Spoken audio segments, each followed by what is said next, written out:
8 मार्च 2014। Kuala Lumpur का आसमान बिल्कुल साफ था। 229 लोग एक आम सफर पर निकले थे, लेकिन उन्हें क्या पता था कि वे दुनिया के सबसे बड़े रहस्य का हिस्सा बनने जा रहे हैं। एक विशालकाय बोइंग 777 विमान, दुनिया की सबसे बेहतरीन रडार तकनीक और सैटेलाइट्स, सब कुछ फेल हो गया। आज 10 साल से ज्यादा बीत चुके हैं, लेकिन सवाल वही है, कहां गया मलेशिया एयरलाइंस का विमान MH370?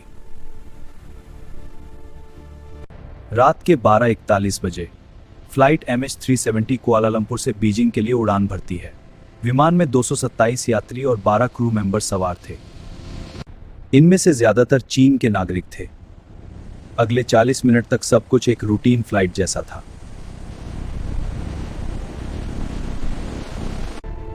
यात्री सो रहे थे, कुछ शायद फिल्में देख रहे थे।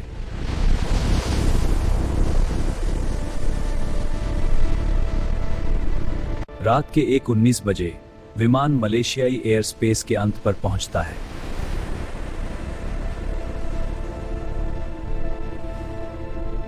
मलेशियाई एयर ट्रैफिक कंट्रोल रेडियो पर कहता है, गुड नाइट मलेशियन 370।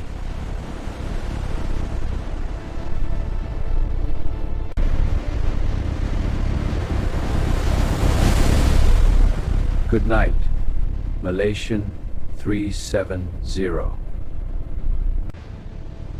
ये वो आखिरी शब्द थे जो दुनिया ने उस विमान से सुने।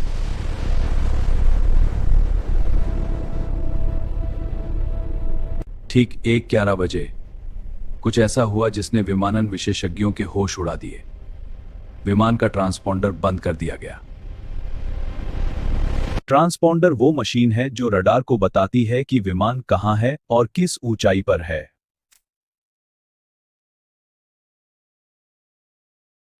अचानक MH370 रडार स्क्रीन से गायब हो गया। वियतनाम के ATC ने इंतजार किया कि विमान उनसे संपर्क करेगा, लेकिन सन्नाटा छा गया। न कोई इमरजेंसी कॉल आई, न कोई डिस्ट्रेस सिग्नल। विमान जैसे हवा में ही भाप बन गया। लेकिन कहानी यहां खत्म नहीं हुई। मलेशियाई सेना के प्राइमरी रडार ने कुछ ऐसा देखा जो और भी डरावना था। गायब होने के बाद विमान ने वियतनाम की तरफ जाने के बजाय एक तीखा यू टर्न लिया। विमान वापस मलेशिया की तरफ मुड़ा और फिर उत्तर पश्चिम की ओर मुड़कर अंडमान सागर की ओर निकल गया। रडार डेटा से पता चला कि विमान को बहुत ही प्रोफेशनल तरीके से उड़ाया जा रहा था। उसे रडार की नजरों से बचाने के लिए सीमाओं के किनारे किनारे ले जाया गया। जब दुनिया को लगा कि विमान क्रैश हो गया है, तब एक ब्रिटिश कंपनी इनमारसैट ने चौंकाने वाला खुलासा किया। उनके एक सैटेलाइट को अगले 7 घंटों तक विमान से हर घंटे एक पिंग या सिग्नल मिलता रहा। एक ऐसे रास्ते पर जहां नीचे सिर्फ और सिर्फ गहरा ठंडा हिंद महासागर था। इतिहास का सबसे बड़ा सर्च ऑपरेशन शुरू हुआ। करोड़ों डॉलर खर्च किए गए, लेकिन विमान का मुख्य हिस्सा कभी नहीं मिला। साल 2015 में पहली बार कोई सबूत हाथ लगा। अफ्रीका के करीब रियूनियन आइलैंड पर विमान के पंख का एक हिस्सा मिला। इसके बाद मेडागास्कर और मोजाम्बिक में भी कुछ टुकड़े मिले।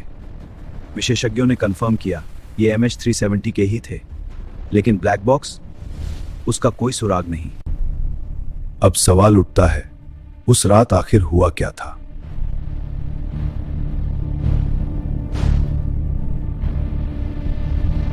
Theory 1, pilot suicide.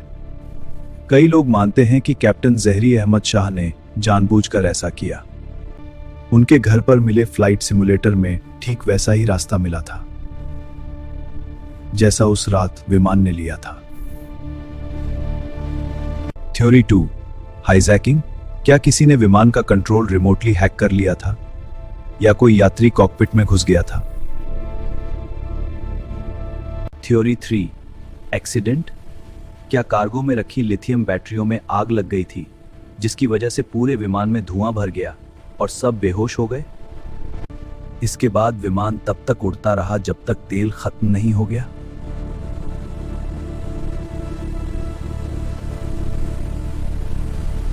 आज भी उन 229 परिवारों का इंतजार खत्म नहीं हुआ है। उनके लिए MH370 सिर्फ एक न्यूज हेडलाइन नहीं, बल्कि एक गहरा जख्म है। यह घटना हमें याद दिलाती है कि हमारी इतनी तरक्की के बावजूद कुदरत और ये महासागर अपने अंदर ऐसे राज छुपा सकते हैं जिन्हें ढूंढना नामुमकिन है। MH370 शायद कभी ना मिले, लेकिन इसकी यादें और वो अनसुलझे सवाल हमेशा हमारा पीछा करते रहेंगे।